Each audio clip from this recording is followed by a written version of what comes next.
Olá, meus queridos! Estamos aqui novamente para dar continuidade ao nosso estudo das Cartas de Cristo. Sou Caroline Godoy, sejam todos bem-vindos ao meu canal. Vou pedir para vocês curtirem, né? E ativem o sininho para receberem as notificações para os demais vídeos que eu vou estar fazendo aí, tá bom?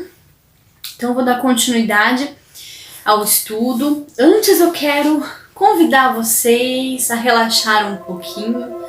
Vamos relaxando, vamos buscando um momento de paz e tranquilidade, fechando os olhos e respirando profundamente. Solta. Vamos buscar uma postura mental de calma e tranquilidade, deixando com que os pensamentos se acalmem. E vamos nos concentrar na consciência de cada palavra. Pai, Mãe, Vida, Tu és minha vida, meu constante apoio, minha saúde, minha proteção, o pleno atendimento de todas as minhas necessidades e minha mais alta inspiração. Peço que me reveles tua verdadeira realidade. Sei que é tua vontade que eu seja plenamente iluminada, que eu possa receber a consciência de tua presença em mim e ao redor de mim. Creio e sei que isto é possível. Creio que tu me proteges e me guardas no perfeito amor. Sei que o meu propósito final é te expressar. Quando falo contigo, sei que tu estás perfeitamente receptivo para mim, pois tu és a inteligência amorosa universal que maravilhosamente concebeu este mundo e o tornou visível. Sei que quando te peço para falar comigo, eu envio um raio de luz de consciência para a tua consciência divina, e que quando eu te escutar, tu entrarás em minha consciência humana e virás cada vez mais perto do meu espírito e meu coração mais e mais receptivos. Eu confio minha vida e meu ser aos teus cuidados. Que assim seja.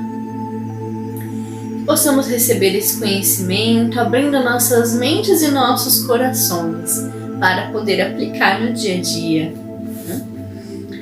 Então nós paramos na carta 3 ainda, finalzinho da página 12, para quem está acompanhando aí pelos PDFs, tá? Carta 3. Desta maneira, meus discípulos resistiam muito fortemente ao que eu tentava dizer e afirmar repetidamente que tal coisa nunca poderia ocorrer. Agi com firmeza contra tais teimosias negativas e finalmente sentiram-se obrigados a silenciar seus argumentos e a aparentemente aceitar que tal coisa poderia ser possível. Aqui ele está falando sobre a crucificação, né? Ele já sabia que ele seria crucificado, que ele morreria na cruz, né? E ele começa a alertar os discípulos para que também eles não fiquem tão desamparados, começa a preparar os seus discípulos para o futuro, porque iria acontecer, né? E os discípulos não aceitam aquela situação, eles não conseguem entender o porquê isso iria acontecer, né? E Cristo tem firmemente, ele ensina, ele explica que ia acontecer mesmo. E aí os discípulos acabam tendo que aceitar, mas não aceitam, né? Eles só vão ver mesmo quando acontecer.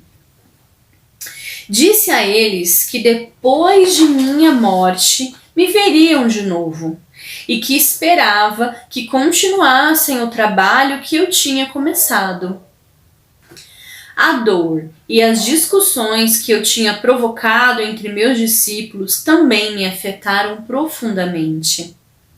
Não era tarefa fácil ir a Jerusalém, onde o meu destino me esperava. Acima de tudo, perguntava-me se estaria à altura daquele grande desafio para a resistência. Seria capaz de transcender a condição física e entrar no Pai Consciência Universal e ali ficar até morrer?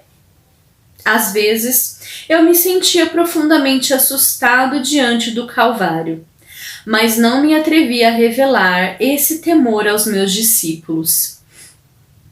Então Jesus ele acaba sofrendo muito em silêncio, né? Porque os discípulos não conseguem aceitar, eles sofrem demais com essa ideia. Eu comentei na live passada, no vídeo passado, né? Que os discípulos, né? Eles são judeus, o povo, eles tinham toda a tradição judaica. Então eles acreditavam que o Messias viria.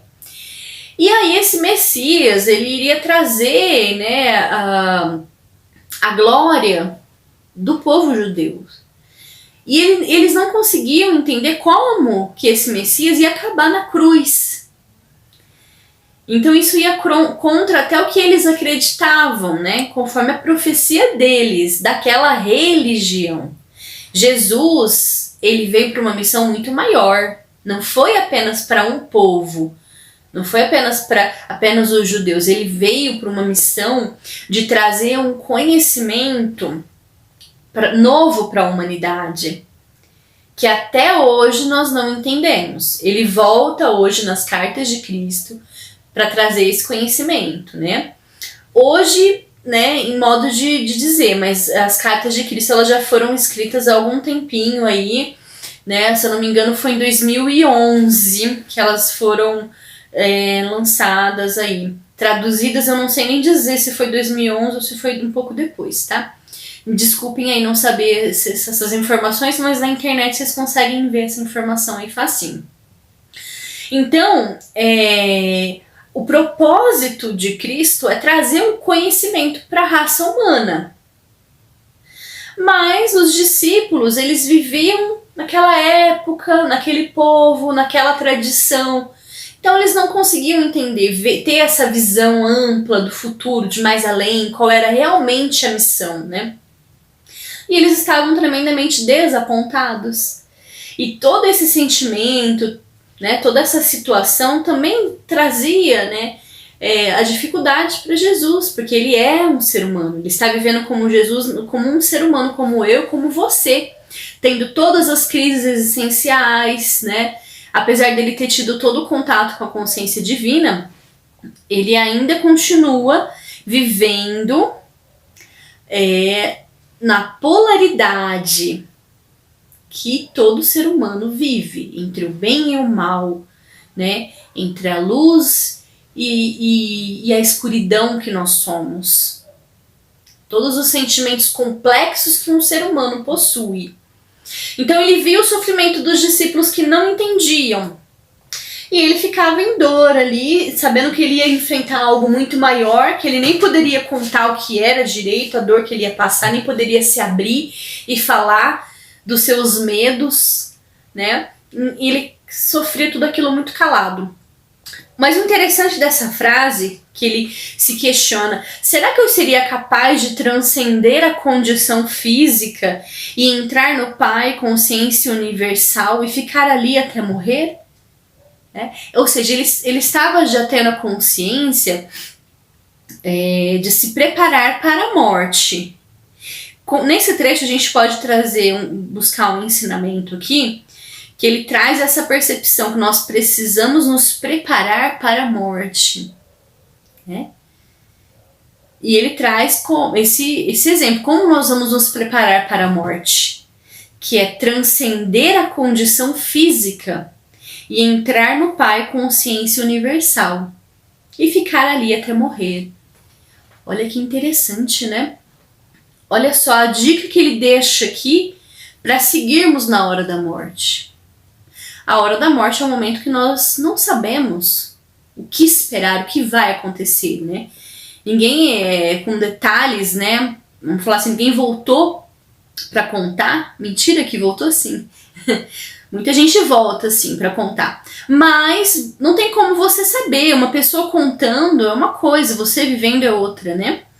Porém, eu acredito que é necessário esse preparo. Nós vivemos e precisamos viver nos preparando para morrer. Porque essa hora um dia vai chegar, não é verdade? Então não é mais lógico a gente se preparar para esse momento? Então ele fala que esse momento para se preparar é necessário transcender a condição física e entrar no Pai Consciência Universal. Nós estamos estudando aqui sobre a grande consciência divina, que é o Pai Consciência Universal, né? Então, tudo isso, esses pronomes, essa forma de chamar a Deus, né, está sempre insinuando que ele é a grande consciência, ele é consciência, nós temos a nossa consciência, mas ele está acima da nossa consciência. Isso dá a entender que estar acima são os pensamentos mais elevados, são a forma de pensar mais elevada, de luz, de amor, de compreensão, oposta à dor, à revolta, à mágoa, né? Então a gente consegue saber o que é o oposto e o que é a grande consciência divina. Então, sabendo o que é a grande consciência divina, que são formas de pensamento que nós podemos aderir, escolher, já podemos ter uma noção de como devemos pensar, agir, né, no momento da morte. Buscando um padrão de pensamento, de conexão com o Pai, consciência divina, consciência universal. Tá? Então fica essa deixa aí pra gente começar a trabalhar isso no nosso dia a dia. Não adianta só também na hora da morte, quando eu for morrer eu vou buscar pensar nele, pensar na grande consciência ou pensar algo mais elevado. Isso não funciona, nós temos que viver buscando uma forma de pensar mais elevada. Né? Para quê? Para que na hora da morte a gente possa entrar nessa forma de pensar mais elevada. Porque não vai existir mais o corpo, vai existir apenas a consciência.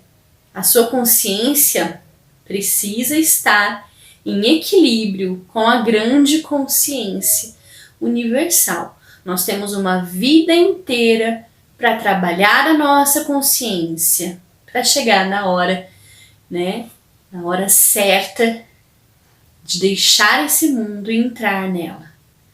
Então, fica aí esse sofrimento de Jesus como um aprendizado para nós, tá? Assim, comecei minha última viagem em direção a Jerusalém, com grande confusão de sentimentos.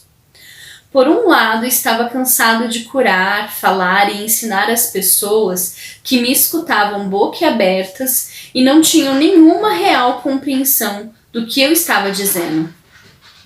Tinham pensado que meu conhecimento tornaria as pessoas capazes de sair de sua miséria, né? E que pelo menos estabeleceriam um contato com o Pai e obter um vislumbre do reino dos céus. Não havia nenhuma evidência de tal despertar espiritual, nem mesmo entre meus discípulos.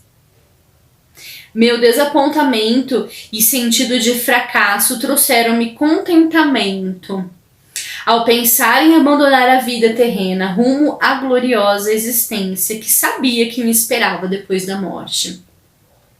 Tá? Ele realmente não foi compreendido. Foi porque as pessoas não queriam mudar. Então ele trouxe um conhecimento. Mas não basta trazer um conhecimento se o espectador que está ali recebendo o conhecimento não estiver disposto a mudar. Não adianta. O trabalho é individual, é interno de cada um. É a mesma coisa que eu estou aqui fazendo as lives, falando palavras que eu vou assimilando desse estudo, desse material maravilhoso, né? Vocês podem até se sentir bem com as minhas palavras no momento que eu estou falando, mas não vai fazer muita diferença na vida de vocês se vocês não quiserem mudar. Realmente aplicar esse conhecimento, estudarem por conta própria as cartas, né? Não vai fazer diferença. Vai ser só um band-aid ali no momento que vocês estão vendo o vídeo, vocês estão se sentindo bem. Mas depois vocês não conseguem aplicar isso na vida de vocês. Aí não vai fazer diferença nenhuma. Foi o que aconteceu com Jesus. No momento em que ele estava falando com as pessoas e curando as pessoas, ele fazia diferença ali. Mas depois as pessoas não queriam mudar as suas vidas. Elas simplesmente não sabiam nem como mudar, né? Apesar dele ensinar todo o processo. Mas a mudança é um processo longo, né? É árduo também. É difícil mudar. Então não é uma coisa que falando apenas a pessoa muda. É um longo processo, eu falo por mim, porque a minha mudança, o meu aperfeiçoamento é um longo processo. Me vem à mente um trabalho artístico, que agora eu não vou lembrar quem é artista. Se eu achar, eu vou pôr aqui a imagem para vocês, de uma placa de uma espécie de cilindro assim grande, gigante de pedra, né? E metade desse cilindro foi moldado um ser humano, né? E a outra metade ele ainda não, ele tá ainda bruto material. E esse ser humano está lá com um martelo e ele mesmo se lapidando, né? Essa é a vida. Nós estamos no processo de nos lapidar constantemente, diariamente, enquanto vivermos, né? E Jesus não pôde mudar as pessoas de sua época. Assim como ele não pode mudar as pessoas dessa época. Ele pode trazer o conhecimento. Ele trouxe o conhecimento falando e agora ele trouxe o conhecimento por escrito, tá? Detalhado. Mas cabe a nós fazer essa mudança, né? O trabalho é nosso. Né? E então ele estava desapontado por não conseguir realmente mudar as pessoas. E ele até estava feliz, porque ele sabia que depois dessa vida algo glorioso esperava após a morte. Então ele já intuía, né, ele já sabia o que o esperava após a morte, a grande consciência divina, que é estar realmente ali na vida verdadeira, que é estar ali, ser plena consciência. Ele sabia que era glorioso. Eu vi uma palestra, até uma palestra voltada para o espiritismo, e eles deram um exemplo de um filme muito legal da Disney que chama Soul. É um desenho animado até. E esse desenho animado conta a história de um personagem que morre, e quando ele morre, ele se vendo em direção a uma grande luz, né, que trazia uma grande paz, assim, ele ia para aquela grande luz. Só que ele não queria ter morrido naquele momento e ele não quer ir para a luz, enfim. E depois, em um outro momento, quando ele aceita a sua própria morte, ele vai em direção àquela grande luz. E ele fica em paz ali. Então eu acredito que quando você está em paz, você aceita todo o seu processo, você está em sintonia com essa grande consciência. A morte é esse processo de voltar para casa, né? A gente precisa desconstruir também a ideia da morte. É claro que a morte como um processo natural, não como um processo antecipado. Uma pessoa que antecipa a própria morte, ela não vai estar em contato com a grande consciência após a morte, porque ela antecipou, ela não cumpriu a sua meta, né? Cada um tem uma meta, cada um tem uma missão. E se a missão não foi concluída, você vai ter que voltar. E aí nesse filme ainda eles mostram as almas que não conseguiam ir para a grande luz, né? E elas ficam em uma espécie de casulo em formato de roda-moinho ali, elas se transformam em espécies de monstros. E elas ficam num roda-moinho de sentimentos e de emoções densas, né? E ficam vagando até alguém resgatar, e aí elas conseguem seguir o caminho.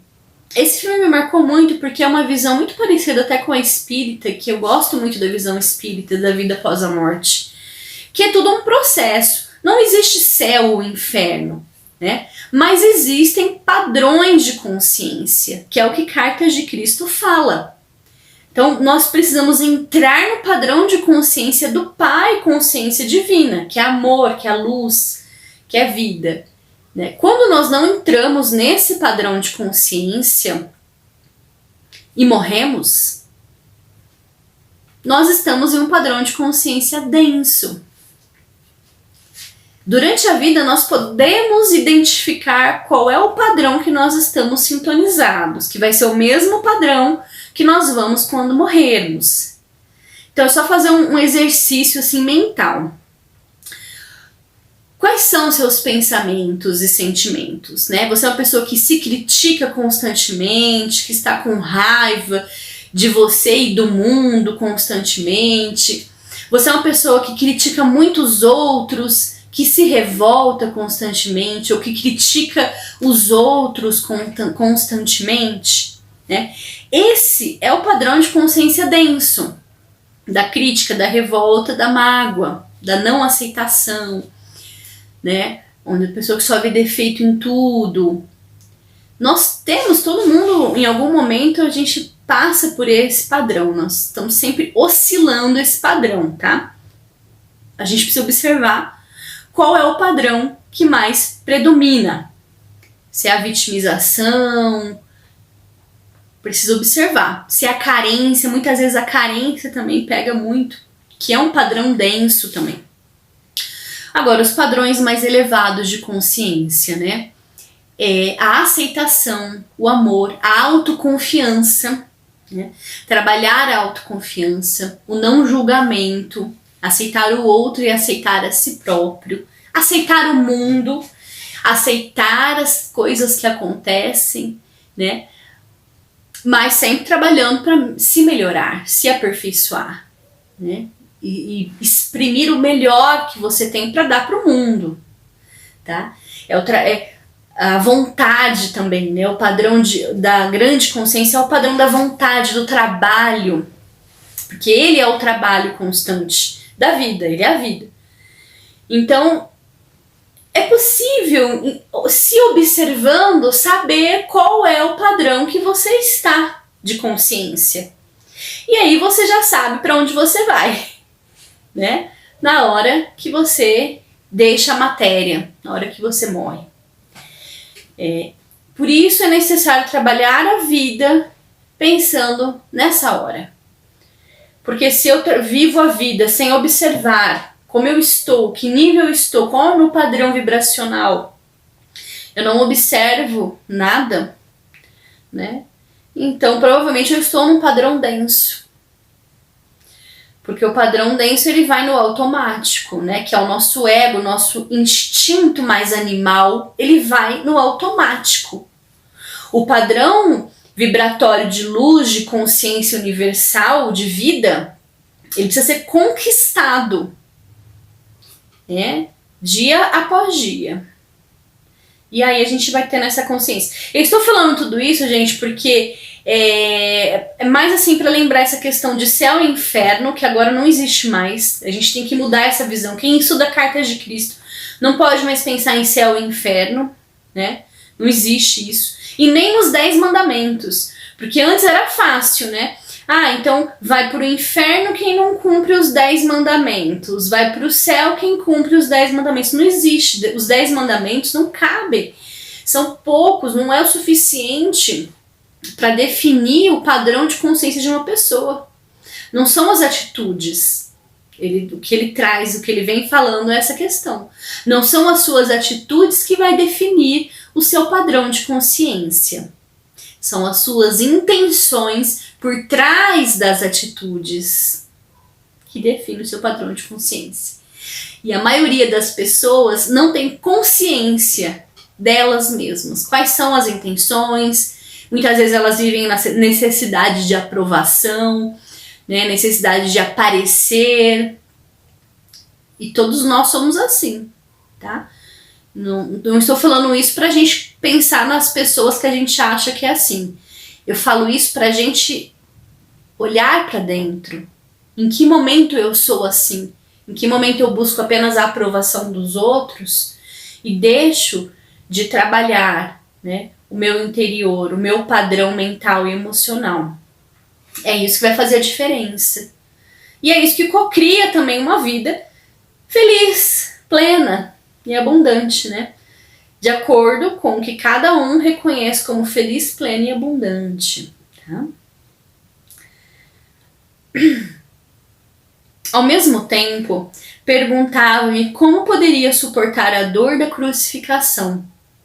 Ao longo de minha missão, meu estado mental era mais ou menos pacífico e consciente, frequentemente em júbilo, com os pensamentos focados no Pai Consciência Amorosa, autor de todo ser, sabendo que bastava pedir e o que pedisse rapidamente seria manifestado.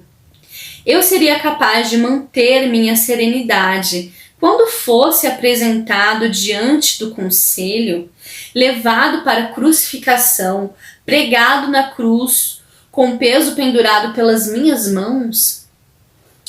Como estava dando lugar às dúvidas e temores, o nível normal das frequências de minha consciência estava baixando. Eu estava descendo novamente as frequências da consciência do plano terreno.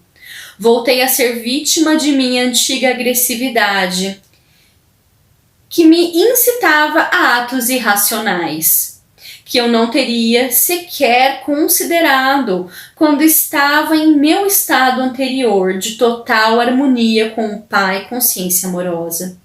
Minhas dúvidas e conflitos se exteriorizavam em minha vida com emoções e impulsos humanos que eram opostos a leis cósmicas.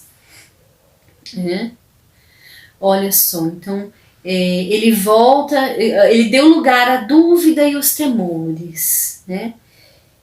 Então, quando nós damos lugar a dúvidas e temores, o nosso nível de frequência baixa, medo. O medo é um nível de frequência vibratória muito baixo. A gente tem medo, a gente começa a duvidar, os nossos temores começam a vir à tona, até o nosso corpo muda, a nossa batida do coração não começa a suar, tudo muda, né?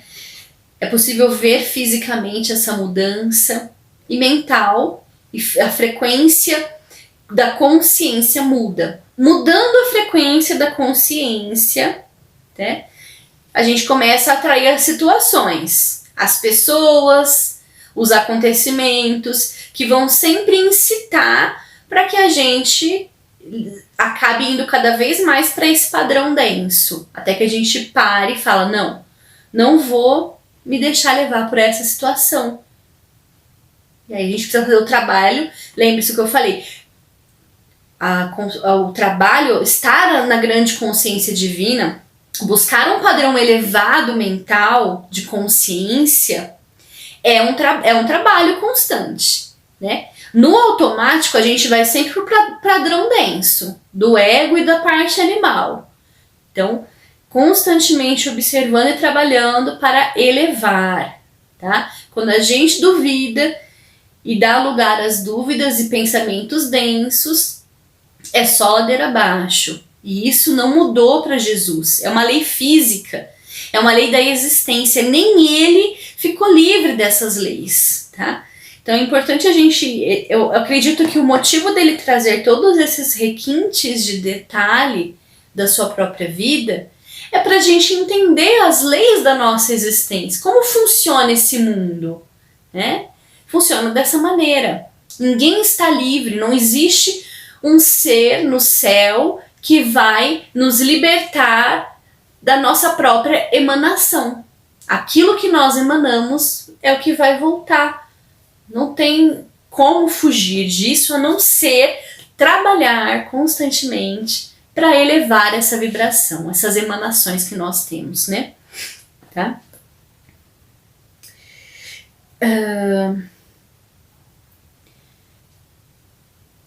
Primeiro aconteceu o episódio da figueira.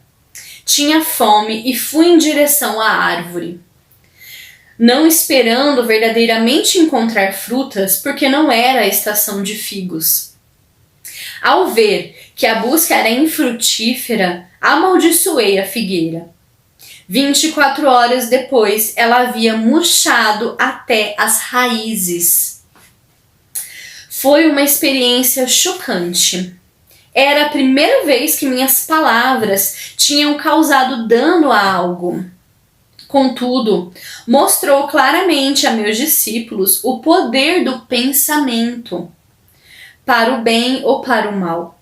Demonstrou que quanto mais espiritualmente evoluída é uma pessoa, maior é o impacto de suas palavras no meio ambiente. Aproveitei a oportunidade para explicar aos meus discípulos que eu tinha me comportado de maneira irrefletida, como faz a maioria dos homens e mulheres que têm grandes expectativas, né? E não conseguem o que querem. Essas pessoas costumam reagir com raiva, lágrimas e até com palavras fortes que podem ou não significar um desejar mal ou maldizer a pessoa que tenha negado o que elas desejavam. Eles já tinham visto por eles mesmos o que minha maldição tinha causado à figueira. Agora, deveriam compreender que, tendo uma forte convicção, poderia ser concedido a eles qualquer coisa que pudessem desejar ou imaginar. Mas também deveriam estar constantemente conscientes de sua própria condição mental, emocional. Não deveriam guardar rancor dos outros, mas sim perdoar rapidamente. Do contrário, poderiam causar muito mal àqueles com quem estivessem ressentidos. E isso seria devolvido a eles no devido tempo, com a colheita do que semearam. E mais ainda, tal como é a semeadura, assim é a colheita. Sabia que o que eu tinha causado à figueira inevitavelmente retornaria para mim de uma ou de outra maneira. Né? Olha lá. Olha, gente, esse trecho eu acho que é um dos mais impactantes, né? Porque quanto mais evoluída é uma pessoa, né, nos saberes do poder da mente, mais impacto ela causa. Nós que estamos estudando as cartas de Cristo precisamos levar muito a sério. Porque quanto mais nós vamos trabalhando o poder da nossa mente, tendo convicção e consciência de que nossos pensamentos são poderosos, são raios de luz, de consciência, que transcendem a matéria, que afetam a matéria, né? Mais poderosos são nossos pensamentos e mais responsabilidade devemos ter. Porque eles impactam a matéria e eles voltam para nós. É o que ele fala, assim é a colheita, assim é a semeadura como é a colheita. O que você colheu é o que você vai plantar, tá? Não adianta só trabalhar os pensamentos ou a parte mental e você não trabalhar a sua parte moral, porque você vai atrair só desgraça para sua própria vida. Isso é muito sério, né? Então é importante a gente trabalhar essa parte aí do perdão, né?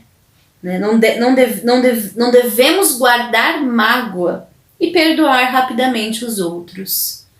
Porque a mágoa, ela vai gerar uma vibração densa que vai atingir a pessoa que nós magoamos, ou o campo daquela pessoa, ou vai atingir a matéria em si e vai voltar para nós em situações ou acontecimentos que vão nos causar dor. Então não vale a pena. O estudo do poder mental sempre vai nos levar a crer que é preciso limpar os sentimentos da densidade, porque senão nós acabamos nos destruindo, E o Jesus vai narrar aqui o porquê ele morreu na cruz, né? Eu vou até antecipar. Da mesma forma que ele fez com que a figueira secasse até as raízes, ele secou até as raízes na cruz. Tá? Olha o impacto do poder. Ah, mas era uma planta, ele matou uma planta. Não tem muito... Para as leis do universo, não tem equivalência. A questão é a emanação. Ele emanou uma densidade tão densa que secou a planta até a raiz. Essa densidade voltou para ele. Olha o poder que nós temos. Nós não temos consciência do que somos. E é por isso que o mundo está da forma que está, né? Então nós precisamos ter essa consciência para finalmente pegar as rédeas do planeta e para mudar o planeta, mudar o mundo e a forma que a humanidade vive, né? Senão estaremos perdidos aí no futuro. Mas vamos lá, estamos firmes, vamos conseguir essa mudança aí, com certeza. Então levei os meus discípulos para o templo. Muitos anos tinham se passado desde que eu tinha estado lá, e sabia que minha visita serviria para desencadear os acontecimentos que levariam à minha crucificação. Algumas pessoas me reconheceram e comecei a ensinar em resposta aos seus pedidos. Foram se juntando mais pessoas e os agiotas se amontoaram. Começaram a reclamar.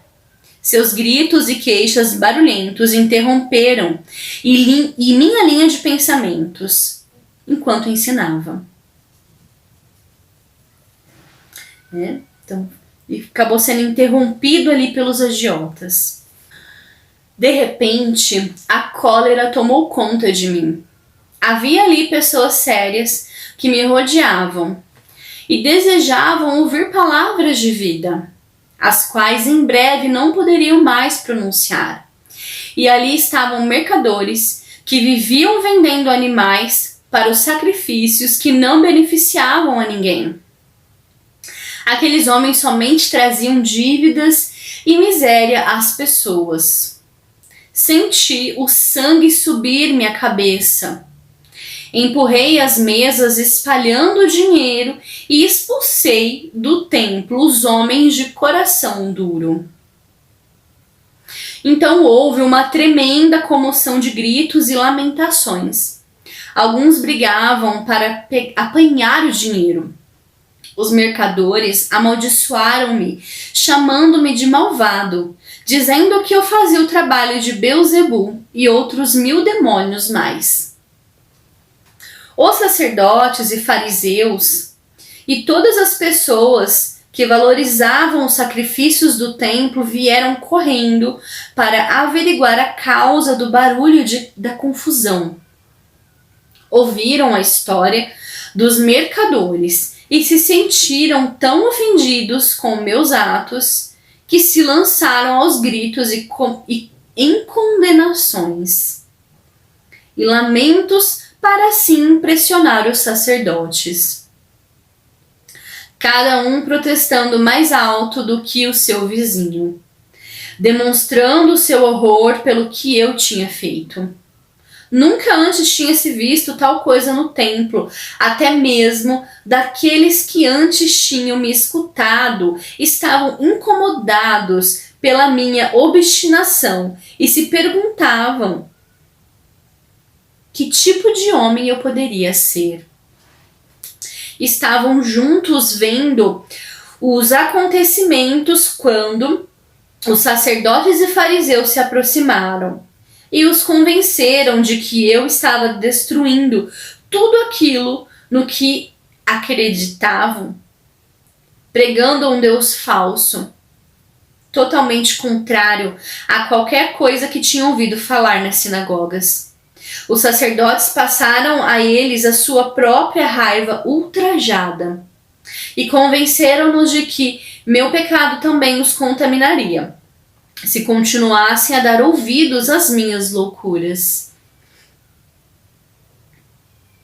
Aos poucos, as pessoas se convenceram de que eu era uma má influência e que deveriam afastar-me do caminho antes que eu pudesse transtornar a paz do país e atrair a ira do governador romano sobre toda a Palestina. Meus discípulos, envergonhados pelo que eu tinha feito, sigilosamente deixaram o lugar e esconderam-se entre as ruelas e a alguma distância do templo. Quanto mais tarde, regressaram para onde eu estava. Demonstraram claramente que estavam profundamente incomodados com os meus atos. Perguntavam-se se eu tinha perdido o juízo, ou se tinha ficado louco profetizando minha morte e depois fazendo aquelas coisas que provavelmente a provocariam. Foi nesse momento que Judas, aquele que nunca havia abandonado verdadeiramente suas crenças judaicas, começou a duvidar de que eu fosse verdadeiramente o Messias. Fazia 3 anos que eu ensinava o povo e não se via nenhum sinal de que o domínio romano se enfraquecia.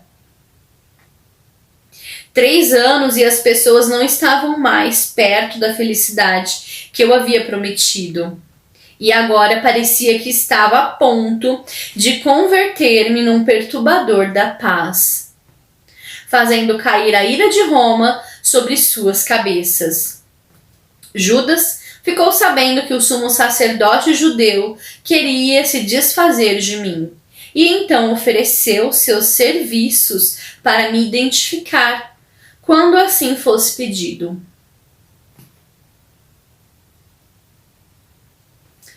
Eu faço uma pausa aqui. Judas, na verdade, eu vejo ele, né, a forma que Jesus conta sobre ele, nós podemos ver que ele é como um religioso ortodoxo, né, que está preso aos dogmas, que está preso a toda a religião em si. E mesmo quando vem um conhecimento novo, um conhecimento que é verdadeiro, que faz mais sentido, inclusive, essa pessoa não consegue desapegar daqueles dogmas da religião em si, né? Então, Judas e os religiosos atuais, eles são iguais, né? Eu acho até uma coisa engraçada, porque tem algumas tradições no Brasil que eles fazem malhar o Judas, né? Eles fazem um boneco simbolizando Judas e aí todo mundo fica batendo nesse boneco. É muito interessante. As pessoas que mais gostam de bater no Judas são os mais religiosos, né? Então tem essa grande correlação aí. Porque Judas ele não conseguiu se desprender mesmo das crenças judaicas. E aí quando os sumos sacerdotes começaram a mostrar e a convencer as pessoas que Jesus estava fazendo o trabalho do diabo, ele acredita, né? Porque o que fala mais forte nele é o medo, é a crença religiosa, né? O medo mesmo que a crença religiosa traz, né? É muito interessante essa analogia e comparar o Judas com os religiosos atuais. Na verdade, ele era um religioso, né? Muito religioso. E é por isso que ele acaba traindo Jesus, né?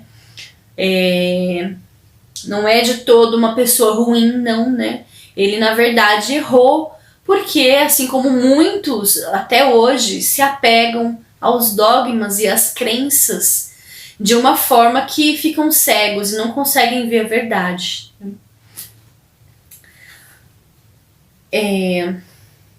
Eu vou ficando por aqui, né? A live já ficou longa. Nós estamos aqui em um trecho bem forte do estudo, né? Que é o processo de desencarne de Jesus, o processo doloroso que foi naquela época e tudo mais, mas são muitos os aprendizados que nós podemos tirar desses ensinamentos. Eu acho que é a parte que a gente mais aprende com a vida de Jesus, né? Que tudo fica muito claro, o poder da cocriação da mente, Quando nós deixamos nos influenciar pela densidade externa, quando deixamos que as nossas emoções mais densas nos dominem, perdemos o nosso próprio domínio, foi o que aconteceu com ele no templo, né? Ele tinha uma causa, ele sabia da verdade, ele estava certo, mas a forma que ele agrediu as pessoas, que ele impôs ali, fez com que realmente ele perdesse a credibilidade naquele momento, né? E ele sendo Jesus, né? O que dirá nós, que estamos aí no nosso processo também, cada um na sua missão, né? Nós também temos aí as nossas falhas e a todo momento podemos falhar, podemos nos deixar levar pela densidade que o mundo é e a nossa própria densidade. Então é preciso ter um coração compassivo com as falhas alheias e com as nossas próprias falhas. Acho que esse é o maior ensinamento do estudo de hoje, né? E eu vou ficando por aqui. Um grande beijo para vocês e até mais.